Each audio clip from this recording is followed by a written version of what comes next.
Bueno, buenas tardes. Muchas gracias, Marcela. Un agradecimiento al Colegio de Abogados, a don Naín Monge, presidente de la Comisión de Ética, por la invitación que me extendieron.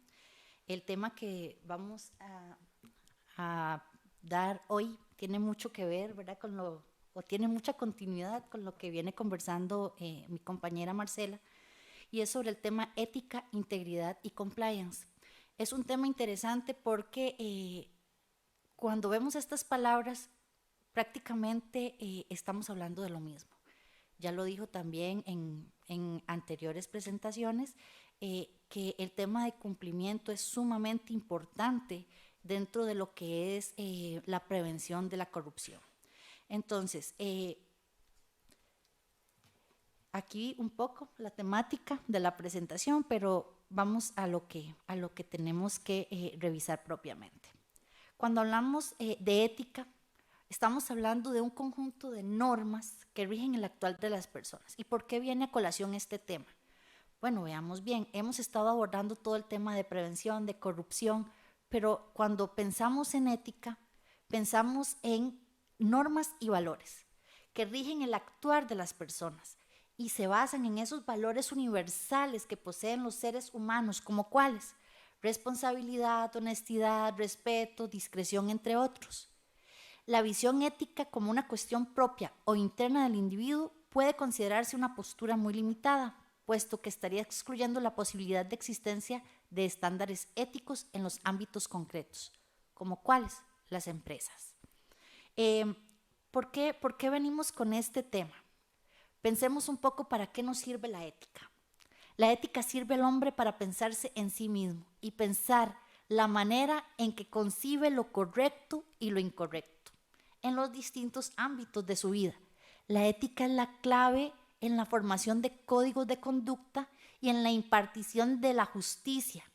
Pero no obstante, ¿verdad?, tenemos que recordar o señalar que la ética no busca discernir entre lo bueno y lo malo, sino pensar cuál es la naturaleza de esa distinción. De ahí la importancia. ¿Cuáles son los aspectos fundamentales de la ética en las organizaciones? Bueno, incluye los valores que se transmiten desde la alta dirección y pueden variar mucho dependiendo de las personas y el tipo de organización. Es decir, cada código de conducta que pueda haber dentro de una empresa tiene que ser de la empresa, no puede ser copiado de ninguna otra organización, porque son los valores que yo como institución tengo y quiero que mis colaboradores también los tengan.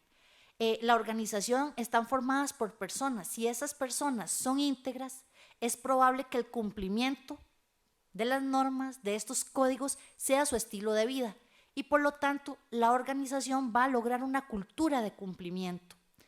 El cumplimiento y la ética empresarial son dos pilares que sustentan a las empresas.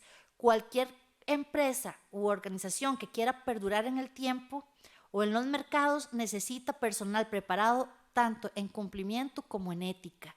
Es parte de la cultura organizacional. De ahí la importancia que contemplemos este tema dentro de lo que es el ámbito de la corrupción, de la prevención de la corrupción. Ahora bien, cuando hablamos de integridad, estamos hablando de esa cualidad principal de una persona que hace lo correcto y que siempre busca tomar decisiones y actuar de la mejor forma para que no afecte los intereses de los demás.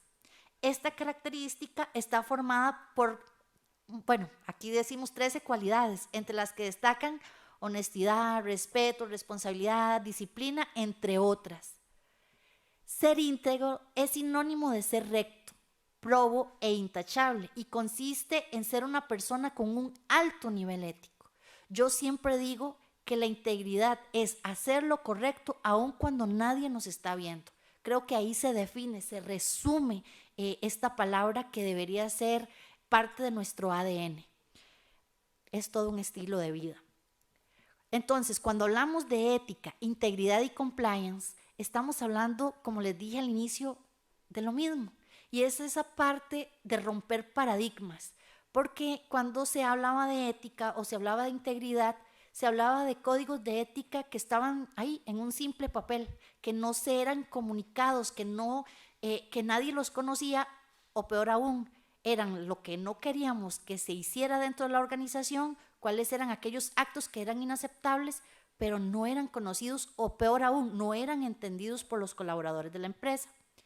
Cuando hablamos de la función denominada compliance, que es un término anglosajón, en realidad es cumplimiento, no tiene solo una dimensión jurídica, sino que también se retroalimenta con otros instrumentos de autorregulación.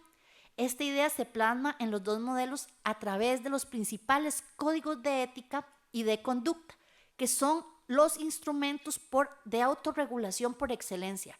Es decir, son aquellos códigos que yo como empresa estoy asumiendo como propios y son exigibles a todo el personal. Yo, por mi voluntad como empresa, voy a asumir el cumplimiento de este código. Y es donde yo voy a detallar qué no es aceptable dentro de la organización, dentro del ámbito de lo que es conducta y ética. Son elementos de las políticas de cumplimiento, son parte de estas políticas. Es una pieza esencial de arquitectura de la integridad institucional que debería completar lo dispuesto en todo el marco normativo de la empresa. Tanto la política de cumplimiento como la de la integridad institucional, en algunos casos se conoce como política de integridad, política anticorrupción, se construyen con una idea, con una fuerza, que era lo que decía Marcela, es la prevención. ¿De qué? Prevenir riesgos penales en un caso de malas prácticas o conductas antiéticas. Una persona que es antiética es alguien que es un alto riesgo, o asume la empresa un alto riesgo de un probable fraude, de una conducta de corrupción. Alguien, por ejemplo, que tiene un eventual conflicto de interés, que no per se es una conducta ya de corrupción, pero que abre la puerta para la corrupción. Entonces, ¿qué es lo que previenen todas estas autorregulaciones? Bueno, la prevención de estos riesgos penales que podrían darse dentro de la empresa y por ende lo que son el cobro de multas, sanciones, pérdida reputacional, pérdida de negocio, entre otros. Los códigos de ética y conducta son formulados con la finalidad de crear un marco normativo que controle las acciones de las personas y las conductas organizacionales, así como establecer los valores que deben ser respetados, considerados por todos los colaboradores profesionales de un área de trabajo o por los integrantes de una organización o de una empresa. Entonces, cuando vemos todo eso y lo ligamos con el tema de cumplimiento, que hoy en día está muy de boga, pero más que un tema de boga, yo lo diría que es un tema esencial dentro de las organizaciones, porque es un proceso continuo, es un modelo de gestión, es velar porque la empresa realmente cumpla con todas sus obligaciones. Y ya lo escuchábamos anteriormente, ¿cuál es la base para poder o para que una empresa pueda caer en temas de corrupción, en temas de fraude? Simple, es el incumplimiento de la normativa. Cuando una empresa no tiene adecuados procesos, pero peor aún los tiene, pero solo en papel, eso permite o abre puertas para que sus colaboradores puedan cometer este tipo de actos. La cultura de cumplimiento, ¿verdad? Es un conjunto de procedimientos y buenas prácticas dentro de las empresas que deben adoptarse para identificar y clasificar estos riesgos corporativos y legales a los que nos enfrentamos, además de establecer mecanismos internos de prevención, gestión y control y reacción frente a sí mismos. Más adelante vamos a ver un poco lo que es el tema de compliance, todo lo que son sus objetivos y qué se busca con esta nueva función dentro de las organizaciones. El compliance es la guía, es el mapa, el modelo que orienta a la organización para que pueda establecer un sistema eficaz de medidas que conduzcan a un comportamiento íntegro, es decir, ético, de las personas que participan en estas actividades. ¿Cuáles son los objetivos del cumplimiento? Bueno, lo que buscamos con esta función es identificar los riesgos de mercado y los riesgos específicos relacionados con la empresa. Lo que se busca también es prevenir y detectar conductas ilícitas existentes y potenciales. Crear una cultura que fomente la conducta ética y el cumplimiento del compliance. Es decir, que realmente esta función se cumpla, se ejerza, sí genere valor dentro de la empresa. Es interesante porque es todo un modelo de gestión, es un modelo que es transversal dentro de toda la organización. El cumplimiento es clave dentro de la prevención. Proteger a la empresa en caso de fallos del programa de cumplimiento, que puede servir para reducir sanciones, y mayor protección contra el fraude y otras irregularidades en la cadena de valor. Además de que permite a las empresas diferenciarse en temas competitivos y, lo que es más importante, la valoración de la marca.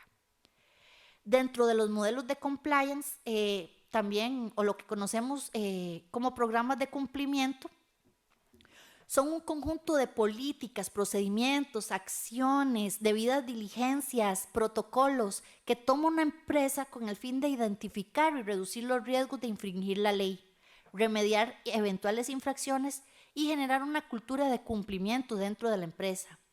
Su propósito es reducir los riesgos, ya como lo he comentado anteriormente, y las consecuencias de un incumplimiento. La empresa puede desarrollar programas de cumplimiento en diversas actividades de la empresa, dependiendo de sus necesidades especiales y exposiciones.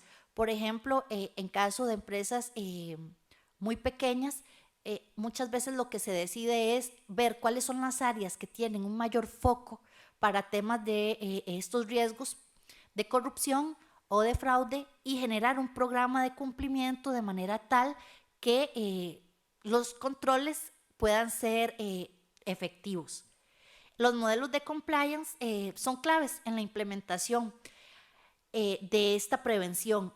¿Qué es lo que buscamos? Identificar riesgos penales y administrativos en la actividad de la empresa, implementar planes de acción a corto y largo plazo y evaluar la capacidad económica, complejidad, cultura y compromiso, entre otros aspectos dentro de la empresa. Muy necesario. Ningún modelo de compliance, ningún programa puede ser efectivo si no tenemos el apoyo de lo alto, lo que se conoce como tongue of the top, que es el convencimiento de la más alta jerarquía de la empresa. Entonces es un poco el tema de la importancia de estos programas. Otro tema que es muy importante es la formación. Si no hay una comunicación constante, si no hay formación del personal, por más hermoso que tengamos un código de conducta, una política antifraude o una política anticorrupción, no va a ser efectiva. Comunicación, campañas, convencimiento, creo que es uno de los temas más importantes que podemos estar considerando dentro de estos programas de cumplimiento.